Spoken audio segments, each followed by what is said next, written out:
So now you're the Hobbit. Yes. You're a Hobbit. Now tell us what a Hobbit is, what he does, what's going on.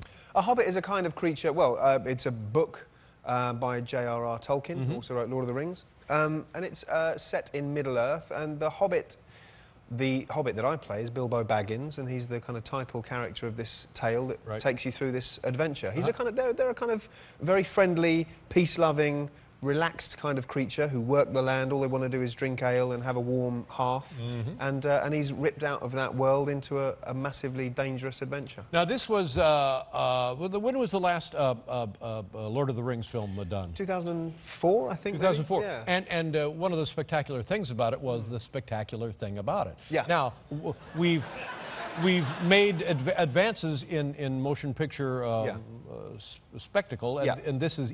Tell me about the difference between this and traditional films.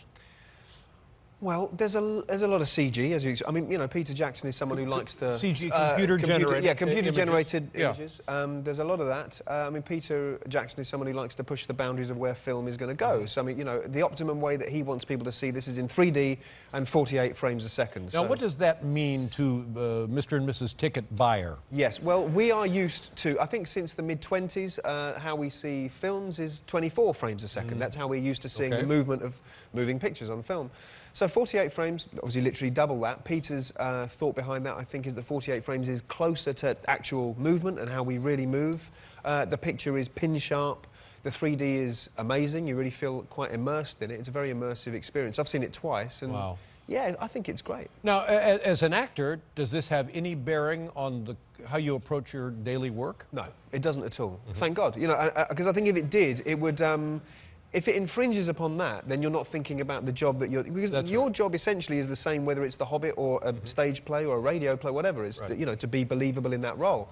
So you don't want to be playing the technology, and you let the technology take care of itself. But I wonder, sometimes I think about this, if you take a look at the essence of film or the essence of theater, it's always a good story well told. Yes. And if it's not such a good story, but you tell it well, you can get by with that, or vice versa. Yeah. But I wonder if somehow these two things can be compromised if you have this giant burden of technology.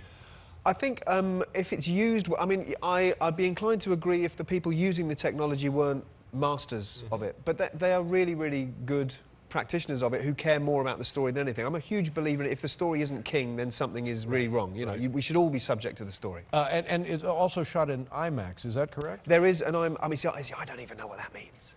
I don't really know what that means. I think it can be shown in an IMAX. Does that mean it was shot in IMAX? I'm not sure.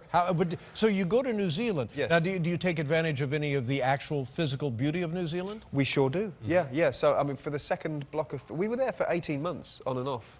And for the second block of that, we were exploring the wonderful countryside of New Zealand, mainly on the South Island, which is comically beautiful. It's ridiculously beautiful. It's so kind of perfect, it almost will look like CGI, you know. Wow. So, and then the faster frames, or the double the frames, and the crystal pinpoint clarity and the beauty of New Zealand alone. Yes. Whoa. Well, that, you know... I hate it already. Give me a ticket now. Yeah.